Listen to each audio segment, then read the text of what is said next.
Welcome! Today, let's learn to file our taxes for free and maximize our refund.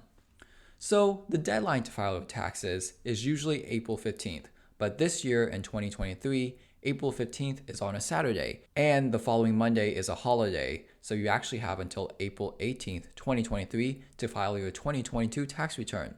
However, you aren't going to wait until the last moment because that's highly stressful. Instead, you're going to do your taxes right now. Avoid stress.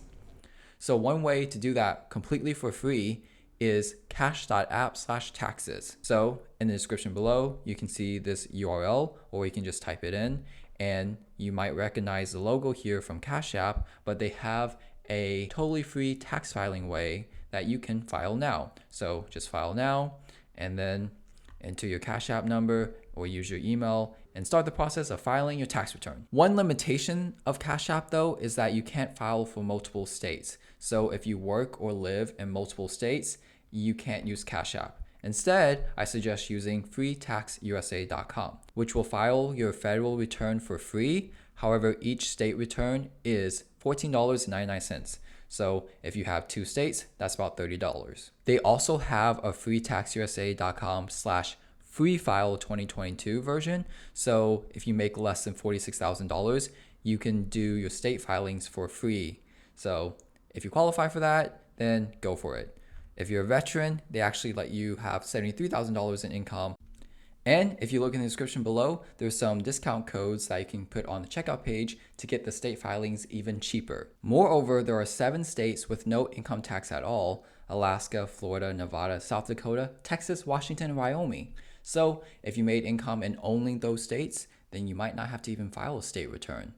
For me, I live in Florida. I don't have to file a state return. Now, you might be asking yourself, how do I even calculate my federal income tax or state tax if you want to get an estimate, for example? So what you can do is go to this awesome website, which is in the description below as well, smartasset.com, taxes, income taxes, and then type in the amount of income you make. So if you make, let's say, $60,000 and you live in Florida and you're single, and maybe you have these stuff, but if you want, I'm going to skip it right now. And so entering all those details, you can see that at the federal level, you will get taxed $5,968. So that's an effective tax rate about 9.95% or a 22% marginal tax rate. So if you understand, the US tax system is a progressive tax system, meaning if you make more income, you get taxed higher rates. So for income between $0 to $10,275, you get taxed 10%. Now, if you make more than $10,276 but less than $41,775, this income gets taxed 12%, but the income below that gets taxed at 10%. So you can see that even though the highest income is taxed at a 22%, the income below the $10,275 is still taxed at 10%.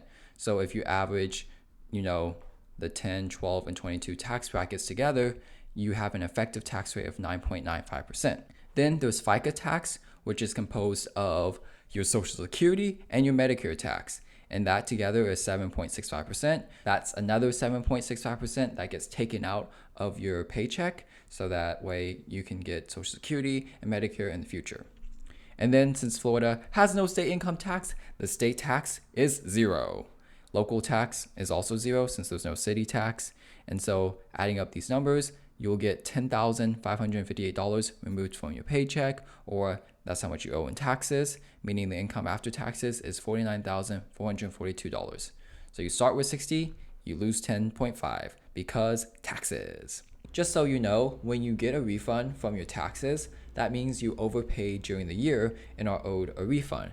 However, if you didn't pay enough taxes during the year, you will owe tax money to the IRS.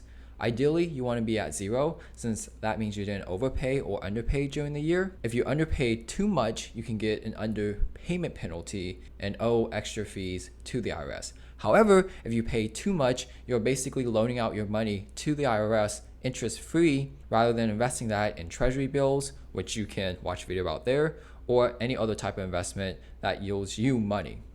So you're losing out on the opportunity cost. If you need to adjust your tax withholdings from your paycheck, you can ask your employer. And if you are self-employed, remember to make your estimated tax payments. So you might say, well, that sucks. How can I reduce my tax liability? Well, the government gives you a lot of options for deductions and credits that can help lower your tax liability. So even though the chart that I just showed you said you owe about $10,000 in taxes, you can owe less by claiming deductions and credits. Now, what's the difference between a deduction and a credit? So a deduction reduces your taxable income, while a credit reduces your tax liability. So, as an example, let's say you have $40,000 of taxable income and you're taxed at a 12% tax rate.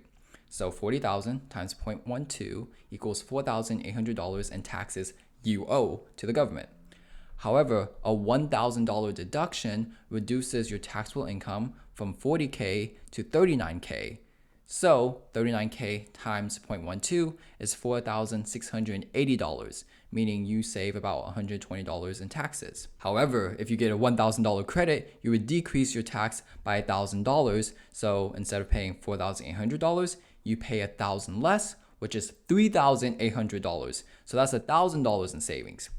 As you can see, a credit is better than a deduction, but both will reduce your tax liability. So let's talk about some deductions. So the first deduction I'm going to talk about is the Retirement Savings Contributions Credit, or Savers Credit. So if you are 18 or older and not claimed as a dependent on another person's return and not a student, you can get this credit for contributing to your retirement accounts. So that can be a Roth IRA, 401k, 403b, all of these other different types of accounts you can read. So if we scroll down, you can see that there are some income limitations. If you're married filing jointly and you make less than $68,000, you can get a 10% credit. So that means if you put in $1,000 into your retirement fund, you get $100 of credit because that's 10%. Now, if you make between this income and you contribute $1,000, you get 20% of your contribution. So you get a $200 credit. The maximum credit you can get is $2,000. So that means the maximum contribution would be $4,000.